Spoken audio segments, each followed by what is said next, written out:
Chapter 2 of TriPlanetary, first in the Lensman series by Doc Smith. Recording by Phil Chenevert. Chapter 2, The Fall of Atlantis, Eddore. Members of the Innermost Circle, wherever you are and whatever you may be doing, tune in. The All-Highest broadcast. Analysis of the data furnished by the survey just completed shows that in general the Great Plan is progressing satisfactorily. There seems to be only 4 planets which our delegates have not been or may not be able to control properly. Sol 3, Rigel 4, Valentia 3, and Palane 7. All 4, you will observe, are in the other galaxy. No trouble whatever has developed in our own. Of these 4, the first requires drastic and immediate personal attention. Its people, in the brief interval since our previous general survey, have developed nuclear energy and have fallen into a cultural pattern which does not conform in any respect to the basic principles laid down by us long since. Our deputies there, thinking erroneously that they could handle matters without reporting fully to, or calling for help, upon the next higher operating echelon, must be disciplined sharply. Failure, from whatever cause, cannot be tolerated.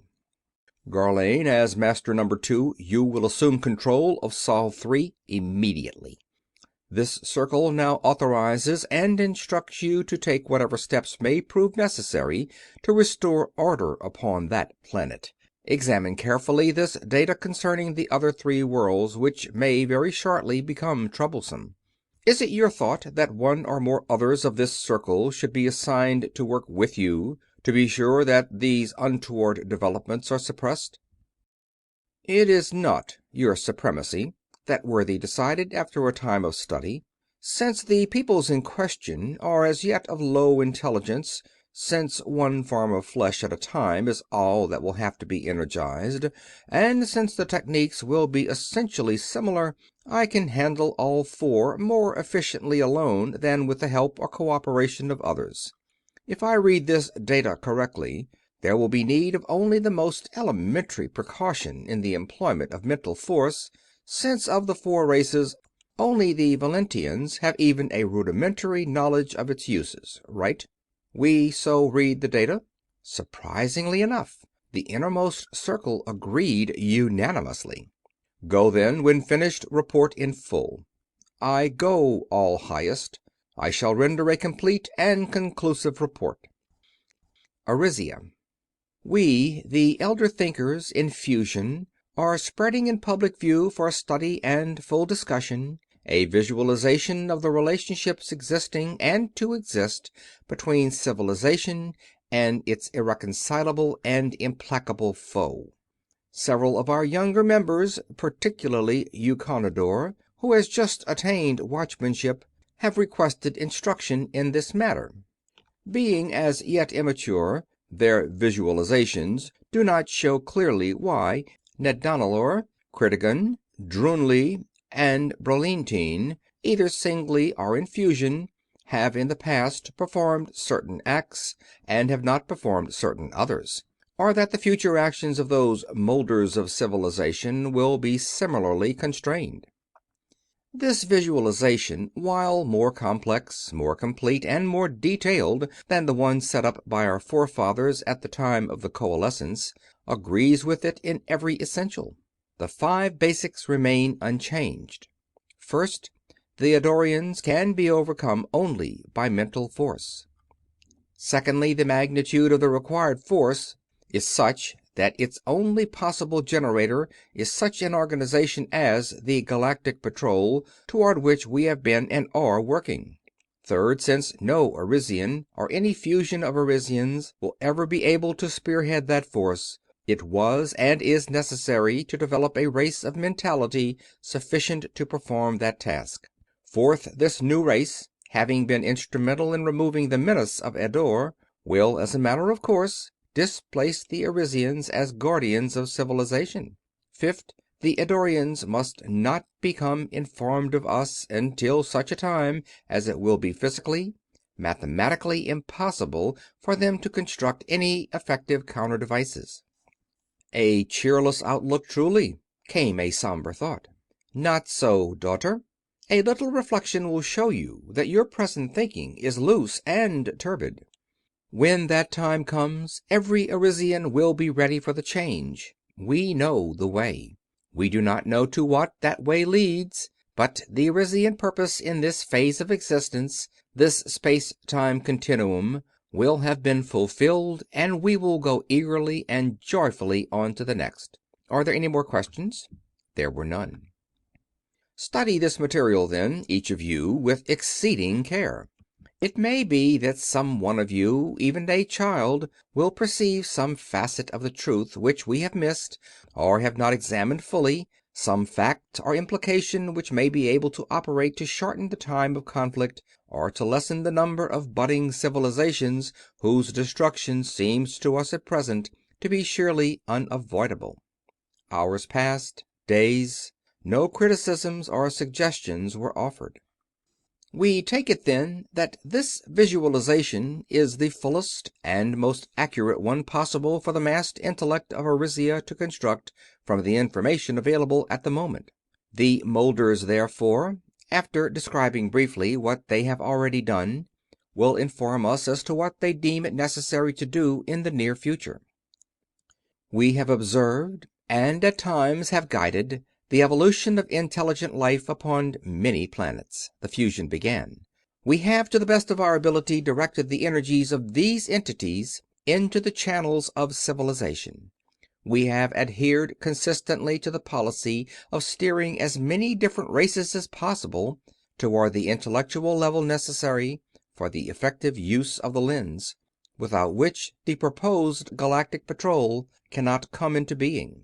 For many cycles of time, we have been working as individuals with the 4 strongest races, from one of which will be developed the people who will one day replace us as guardians of civilization. Bloodlines have been established. We have encouraged matings which concentrate traits of strength and dissipate those of weakness.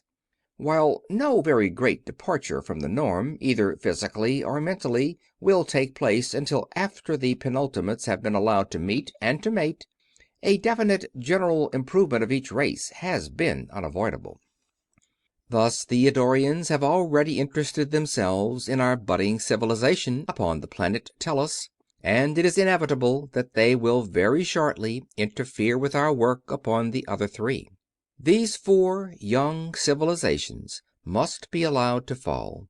It is to warn every Arisian against well-meant but inconsidered action that this conference was called. We ourselves will operate through the forms of flesh of no higher intelligence than, and indistinguishable from, the natives of the planets affected. No traceable connection will exist between those forms and us. No other Arisians will operate within extreme range of any one of those 4 planets. They will from now on be given the same status as has been so long accorded Eddore itself. The Eddorians must not learn of us until after it is too late for them to act effectively upon that knowledge. Any chance bit of information obtained by any Eddorian must be obliterated at once. It is to guard against and to negate such accidental disclosures that our watchmen have been trained. "But if all of our civilizations go down," Eukonidor began to protest. "Study will show you, youth, that the general level of mind, and hence of strength, is rising," the fused elders interrupted. "The trend is ever upward, each peak and valley being higher than its predecessor. When the indicated level has been reached, the level at which the efficient use of the lens will become possible, we will not only allow ourselves to become known to them, we will engage them at every point." "One factor remains obscure," a thinker broke the ensuing silence. "In this visualization, I do not perceive anything to preclude the possibility that the Eddorians may at any time visualize us. Granted that the elders of long ago did not merely visualize the Eddorians, but perceived them in time-space surveys, that they and subsequent elders were able to maintain the status quo, and that the Eddorian way of thought is essentially mechanistic rather than philosophic in nature. there is still a possibility that the enemy may be able to deduce us by processes of logic alone. This thought is particularly disturbing to me at the present time because a rigid statistical analysis of the occurrences upon these 4 planets shows that they cannot possibly have been due to chance. With such an analysis as a starting point, a mind of even moderate ability could visualize us practically in toto. I assume, however, that this possibility has been taken into consideration, and suggest that the membership be informed. The point is well taken. The possibility exists, while the probability is very great that such an analysis will not be made until after we have declared ourselves. It is not a certainty. Immediately upon deducing our existence, however, the Eddorians would begin to build against us, upon the 4 planets and elsewhere, since there is only one effective counterstructure possible, and since we Elders have long been alert to detect the first indications of that particular activity, we know that the situation remains unchanged. If it changes, we will call at once another full meeting of minds. Are there any other matters of moment? If not, this conference will dissolve. Atlantis. Ariponides, recently elected Pharos of Atlantis for his 3rd 5-year term, stood at a window of his office atop the towering pharostery. His hands were clasped loosely behind his back. He did not really see the tremendous expanse of quiet ocean, nor the bustling harbor, nor the metropolis spread out so magnificently and so busily beneath him. He stood there, motionless, until a subtle vibration warned him that visitors were approaching his door. "Come in, gentlemen. Please be seated." He sat down at one end of a table molded of transparent plastic. Psychologist Talmonides, Statesman Cleto, Minister Philemon, Minister Mark says, and Officer Artomenes, I have asked you to come here personally because I have every reason to believe that the shielding of this room is proof against eavesdroppers, a thing which can no longer be said of our supposedly private television channels. We must discuss, and if possible, come to some decision concerning the state in which our nation now finds itself. Each of us knows within himself exactly what he is. Of our own powers, we cannot surely know each other's inward selves. The tools and techniques of psychology, however, are potent and exact, and Talmonides, after exhaustive and rigorous examination of each one of us, has certified that no taint of disloyalty exists among us. "Which certification is not worth a damn," the burly officer declared. "What assurance do we have that Talmonides himself is not one of the ringleaders?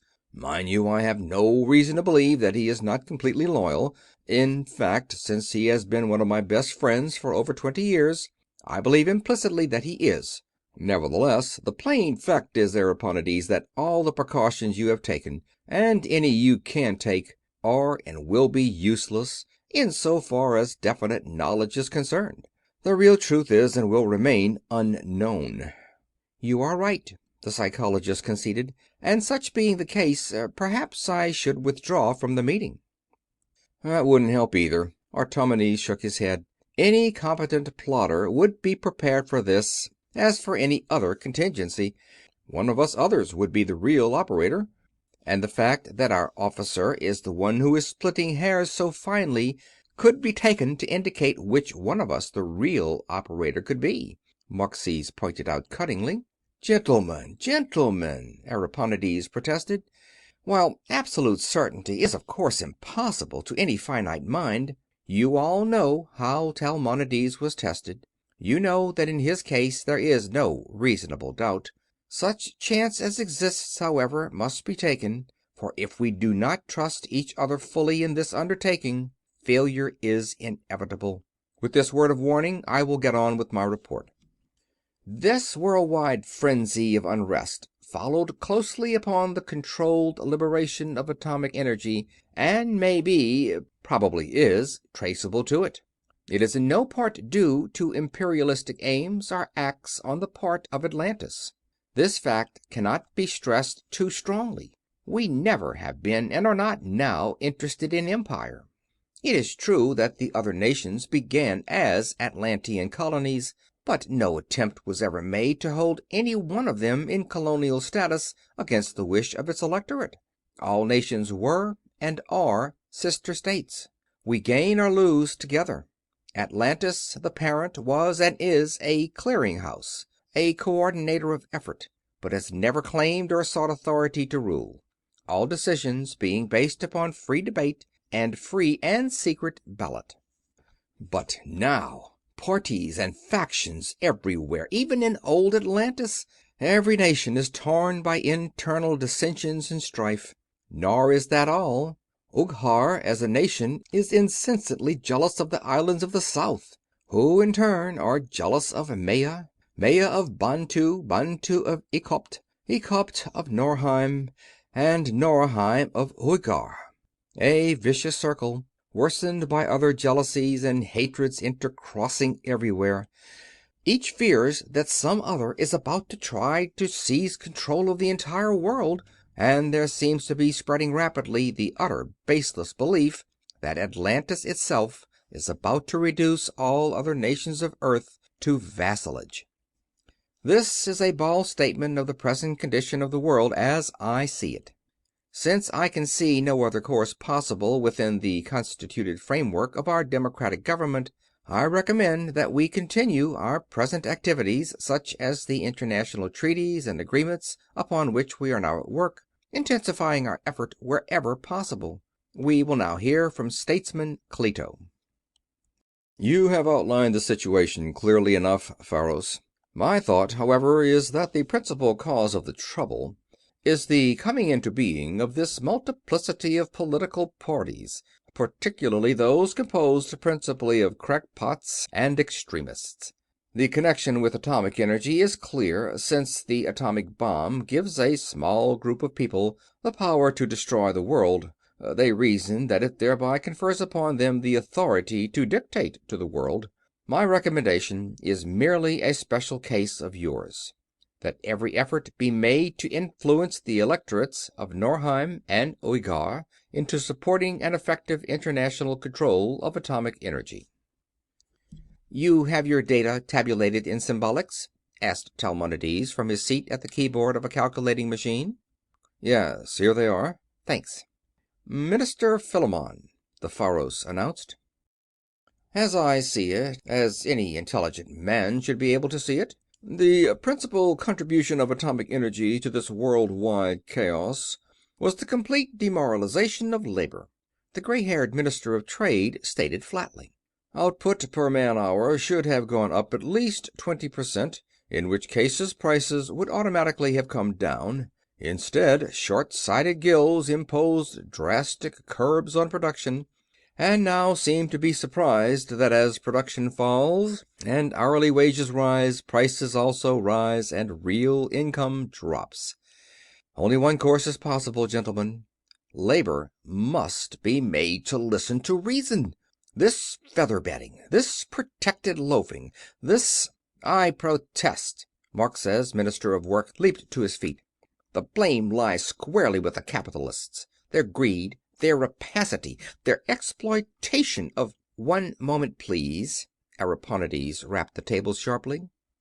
It is highly significant of the deplorable condition of the times that two ministers of state should speak as you two have just spoken.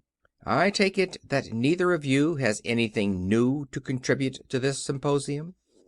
Both claimed the floor, but both were refused it by vote.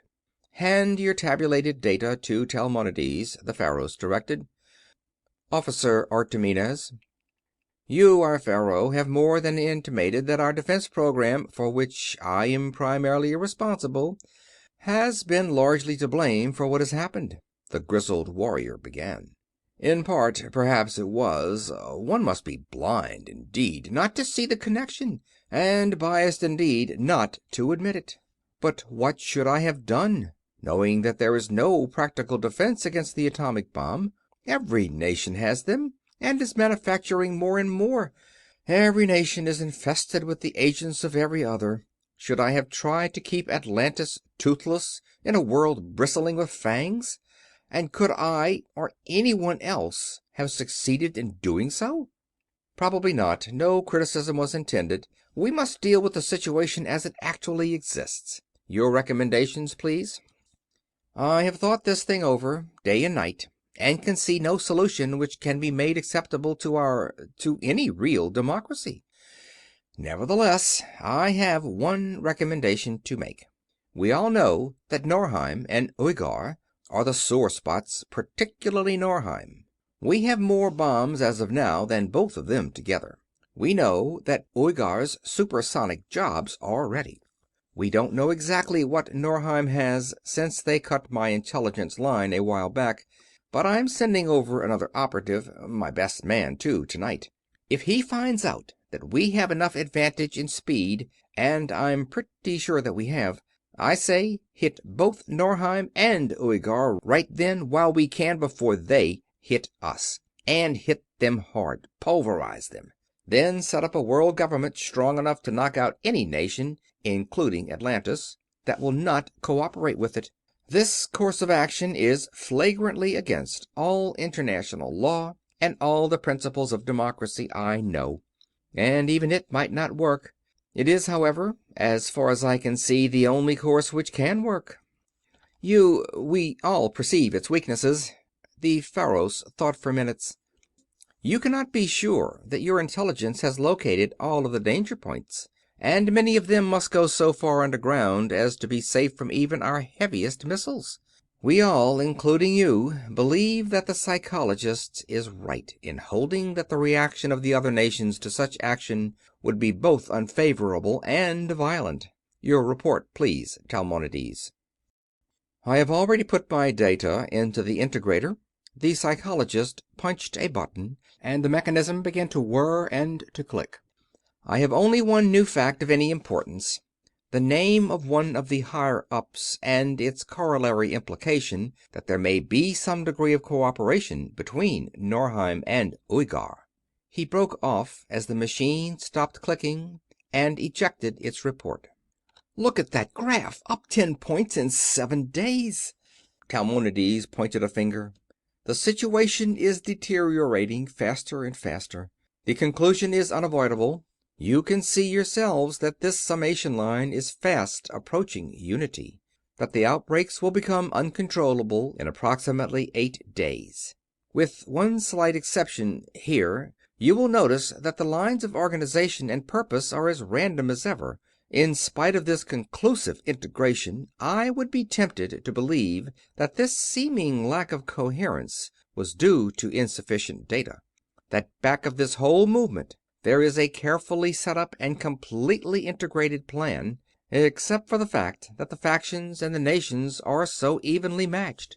But the data are sufficient.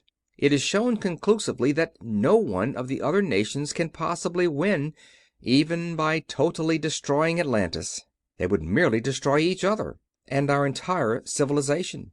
According to this forecast, in arriving at which the data furnished by our officer were prime determinants, that will surely be the outcome unless remedial measures be taken at once.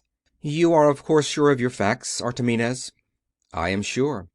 But you said you had a name, and that it indicated a Norheim-Uighar hookup.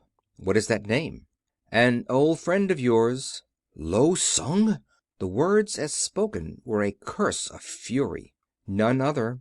And unfortunately there is as yet no course of action indicated which is at all promising of success. Use mine, then. Artomenes jumped up and banged the table with his fist. Let me send 2 flights of rockets over right now that will blow Ugostoy and Norgrad into radioactive dust, and make 1,000 square miles around each of them uninhabitable for 10,000 years. If that's the only way they can learn anything, let them learn. Sit down, officer, Ariponides directed quietly.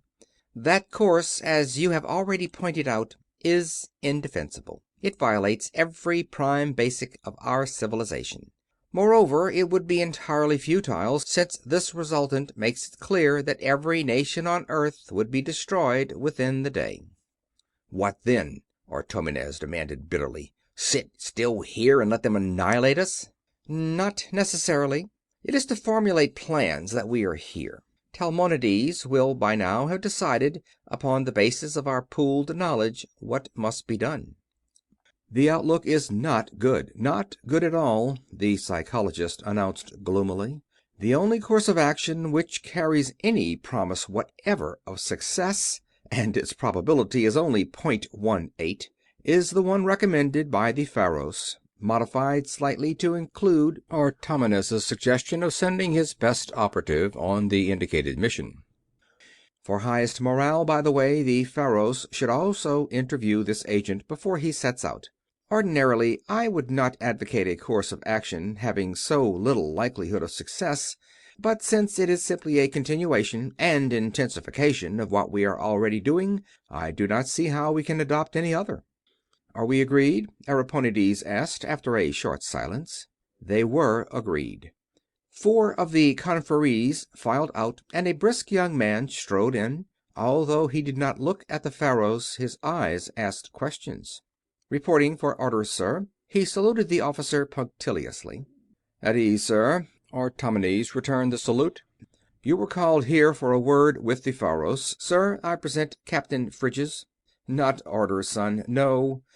Ariponides' right hand rested in greeting upon the captain's left shoulder. Wise old eyes probed deeply into the gold-flecked, tawny eyes of youth. The Pharos saw, without really noticing, a flaming thatch of red bronze auburn hair. "I asked you here to wish you well, not only for myself, but for all our nation and perhaps for our entire race. While everything in my being rebels against an unprovoked and unannounced assault, we may be compelled to choose between our officer's plan of campaign and the destruction of civilization. Since you already know the vital importance of your mission, I need not enlarge upon it. But I want you to know fully, Captain Phryges, that all Atlantis flies with you this night." Thank you, sir." Phryges gulped twice to steady his voice. "I'll do my best, sir."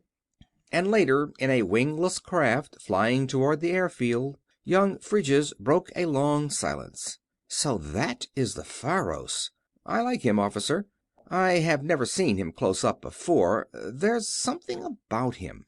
He isn't like my father much, but it seems as though I have known him for 1,000 years." "Peculiar. You two are a lot alike at that, even though you don't look anything like each other. Can't put a finger on exactly what it is, but it's there." Although Artomenes nor any other of his time could place it, the resemblance was indeed there. It was in and back of the eyes. It was the look of eagles, which was long later to become associated with the wearers of Arisia's lenses. "But here we are, and your ship's ready. Luck, son." "Thanks, sir. But one more thing. If I don't get back, will you see that my wife and the baby are—" "I will, son. They will leave for North Maya tomorrow morning. They will live whether you and I do or not. Anything else?" "No, sir. Thanks. Goodbye." The ship was a tremendous flying wing, a standard commercial job. Empty, passengers, even crewmen, were never subjected to the brutal accelerations regularly used by unmanned carriers. Phryges scanned the panel. Tiny motors were pulling tapes through the controllers. Every light showed green. Everything was set. Donning a waterproof coverall, he slid through a flexible valve into his acceleration tank and waited. A siren yelled briefly.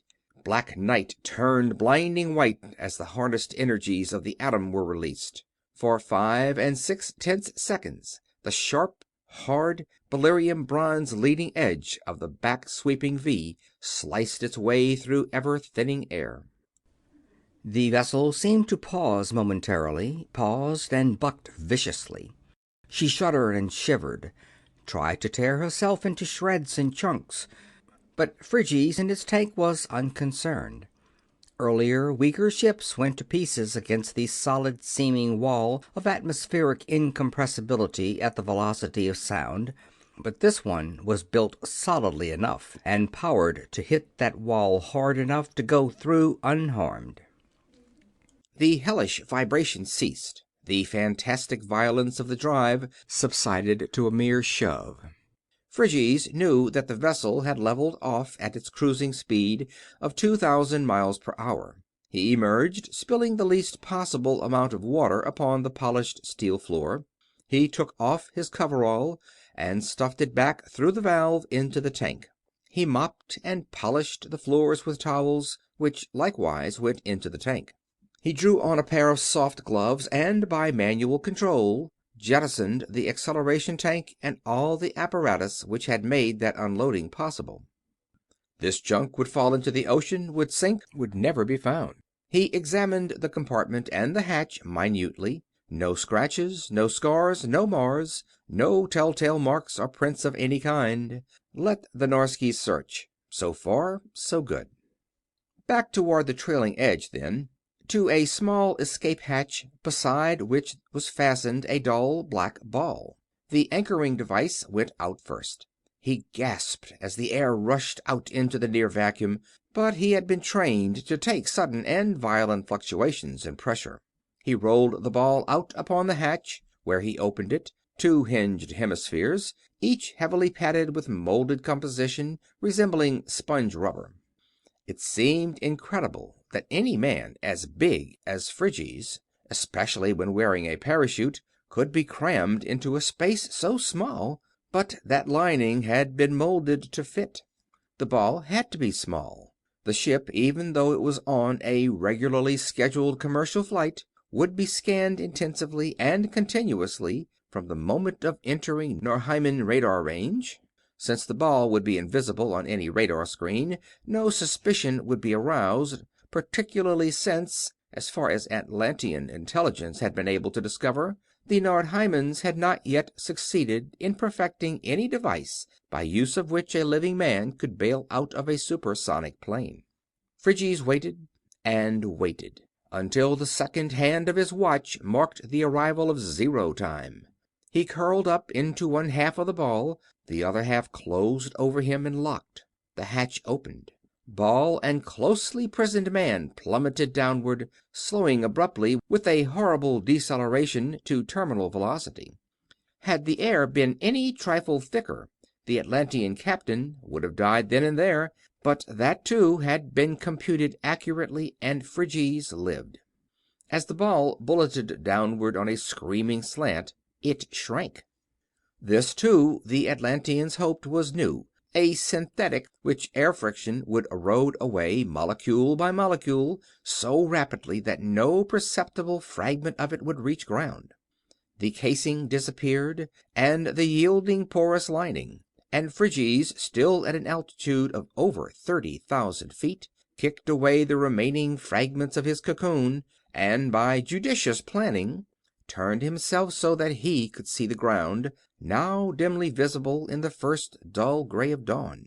There was the highway, paralleling his line of flight.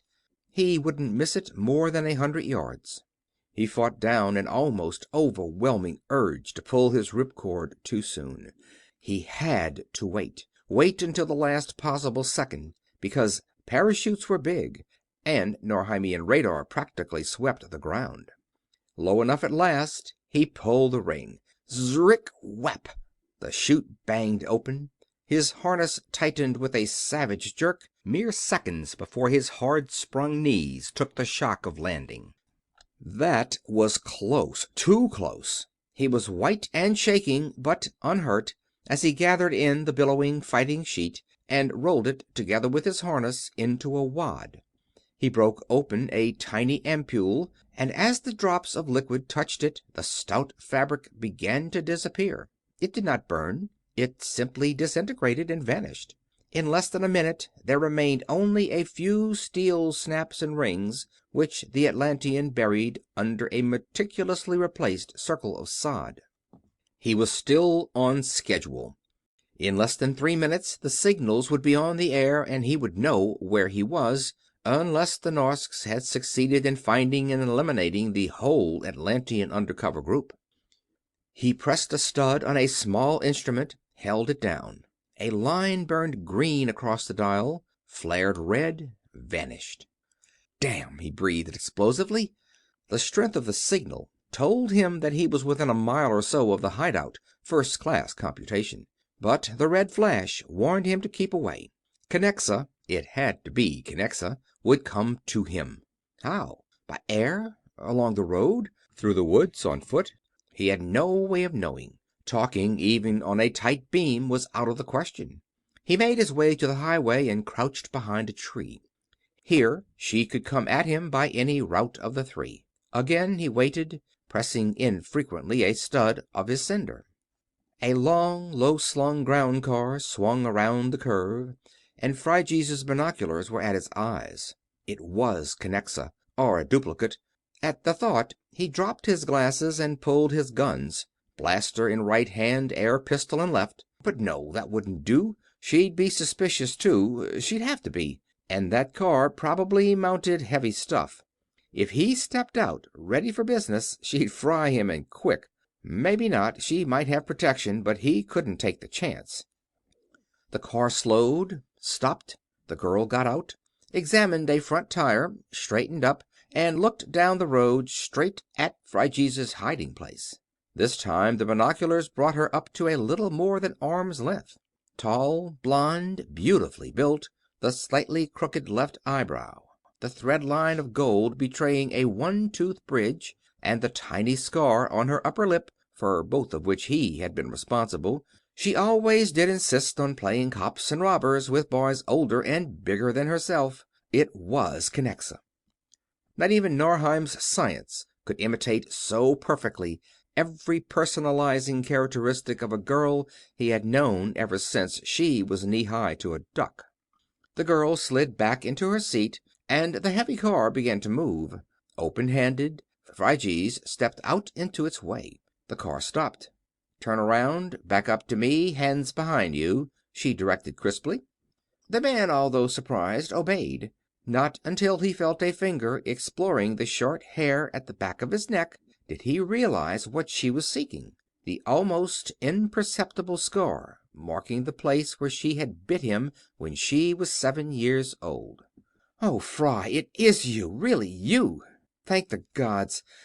I've been ashamed of that all my life, but now—" He whirled and caught her as she slumped, but she did not quite faint. "Quick, get in, drive on, not too fast," she cautioned sharply as the tires began to scream. "The speed limit along here is 70, and we can't be picked up." "Easy it is, Kenny, but what's the score?" "Where's Kolanides? Or rather, what happened to him?" "Dead. So are the others, I think. They put him on a psycho bench and turned him inside out." "But the blocks?" "Didn't hold. Over here they add such trimmings as skinning and salt to the regular psycho routine.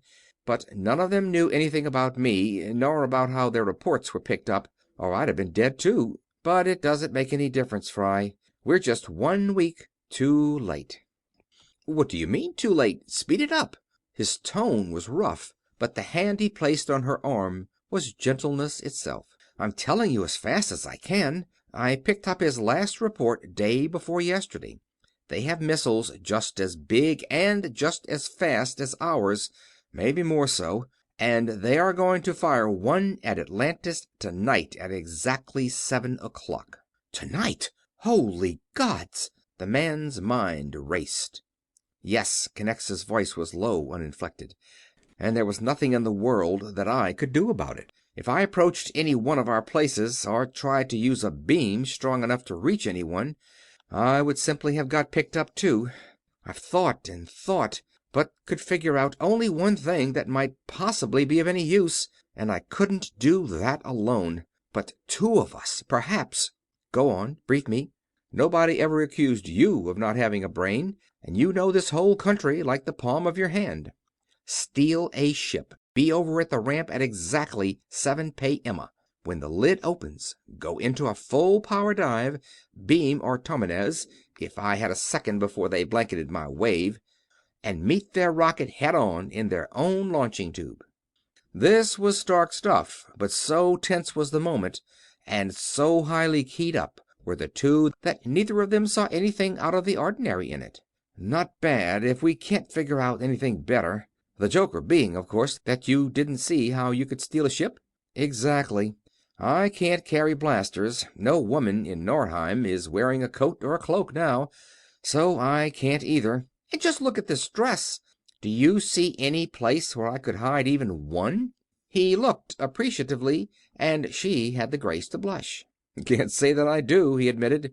"But I'd rather have one of our own ships if we could make the approach. Could both of us make it, do you suppose?"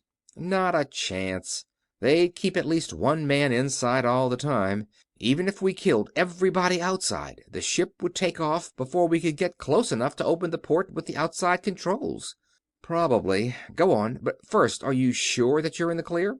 "Positive." She grinned mirthlessly.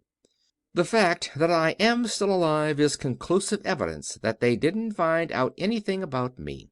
But I don't want you to work on that idea if you can think of a better one. I've got passports and so on for you to be anything you want to be, from a tube man up to an Ecoptian banker. Ditto for me, for us both as Mr. and Mrs." Smart girl. He thought for minutes, then shook his head.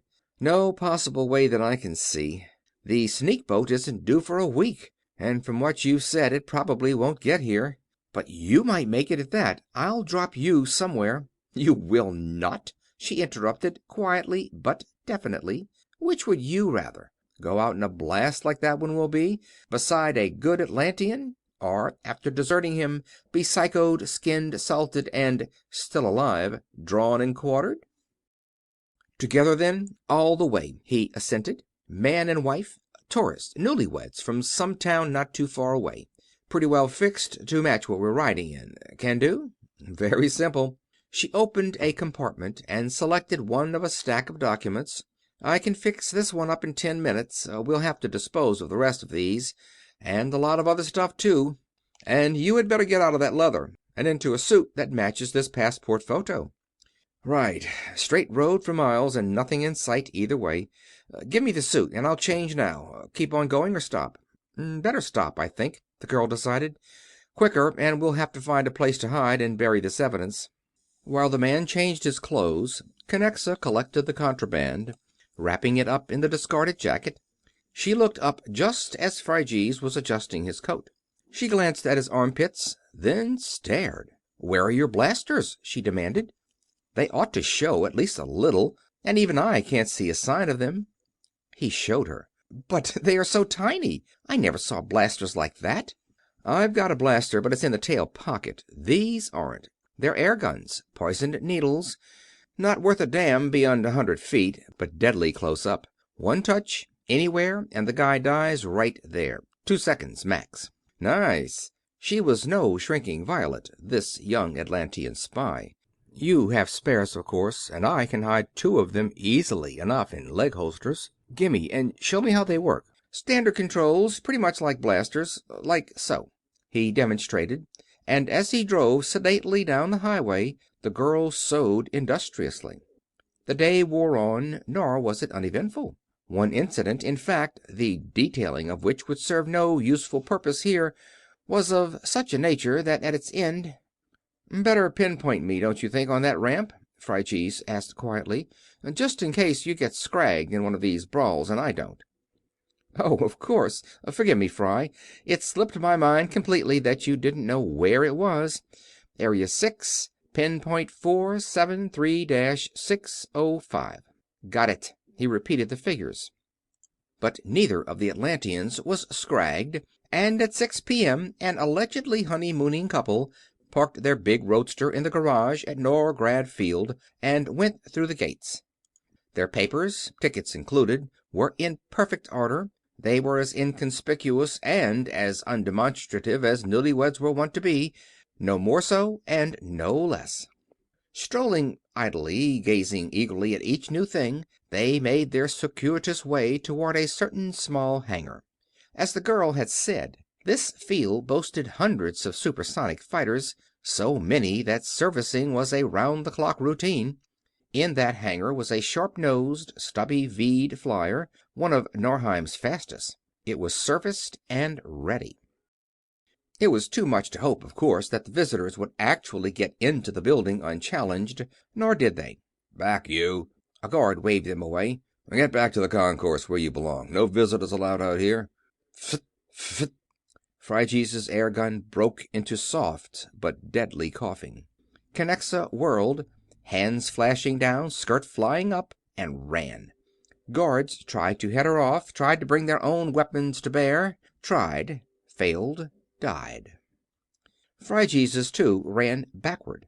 His blaster was out now and flaming, for no living enemy remained within needle range. A rifle bullet winged past his head, making him duck involuntarily and uselessly. Rifles were bad, but their hazard, too, had been considered and had been accepted. Kinnexa reached the fighter's port, opened it, sprang in. He jumped. She fell against him. He tossed her clear, slammed and dogged the door. He looked at her then and swore bitterly. A small round hole marred the bridge of her nose. The back of her head was gone. He leaped to the controls, and the fleet little ship screamed skyward. He cut in transmitter and receiver, keyed and twiddled briefly. No soap. He had been afraid of that. They were already blanketing every frequency he could employ, using power through which he could not drive even a tight beam 100 miles. But he could still crash that missile in its tube. Or could he? He was not afraid of other Norheimian fighters. He had a long lead, and he rode one of their very fastest. But since they were already so suspicious, wouldn't they launch the bomb before 7 o'clock? He tried vainly to coax another knot out of his wide-open engines. With all his speed, he neared the pinpoint just in time to see a trail of superheated vapor extending up into and disappearing beyond the stratosphere. He nosed his flyer upward, locked the missile into his sights, and leveled off. Although his ship did not have the giant rocket's acceleration, he could catch it before it got to Atlantis, since he did not need its altitude and since most of its journey would be made without power. What he could do about it after he caught it, he did not know, but he'd do something. He caught it, and by a feat of piloting to be appreciated only by those who have handled planes at supersonic speeds, he matched its course and velocity. Then, from a distance of barely 100 feet, he poured his heaviest shells into the missile's warhead. He couldn't be missing. It was worse than shooting sitting ducks. It was like dynamiting fish in a bucket. Nevertheless, nothing happened. The thing wasn't fused for impact then, but for time, and the activating mechanism would be shell and shock proof. But there was still a way. He didn't need to call Artomenes now, even if he could get through the interference which the fast approaching pursuers were still sending out. Atlantean observers would have lined this stuff up long since. The officer would know exactly what was going on. Driving ahead and downward at maximum power, Phryges swung his ship slowly into a right-angle collision course. The fighter's needle nose struck the warhead within a foot of the Atlantean's point of aim, and as he died, Phryges knew that he had accomplished his mission. Norheim's missile would not strike Atlantis, but would fall at least 10 miles short, and the water there was very deep. Very, very deep. Atlantis would not be harmed. It might have been better, however, if Phryges had died with Kinnexa on Norgrad Field, in which case the continent would probably have endured. As it was, while that one missile did not reach the city, its frightful atomic charge exploded under 600 fathoms of water, 10 scant miles from Atlantis' harbor, and very close to an ancient geological fault. Artomenes, as Phryges had surmised, had had time in which to act, and he knew much more than Phryges did about what was coming toward Atlantis. Too late, he knew that not one missile, but 7 had been launched from Norheim, and at least 5 from Uighar. The retaliatory rockets which were to wipe out Norgrad, Uighastoi, and thousands of square miles of environs were on their way long before either bomb or earthquake destroyed all of the Atlantean launching ramps. But when equilibrium was at last restored, the ocean rolled serenely where a minor continent had been. End of Chapter 2 of TriPlanetary, first in the Lensman series.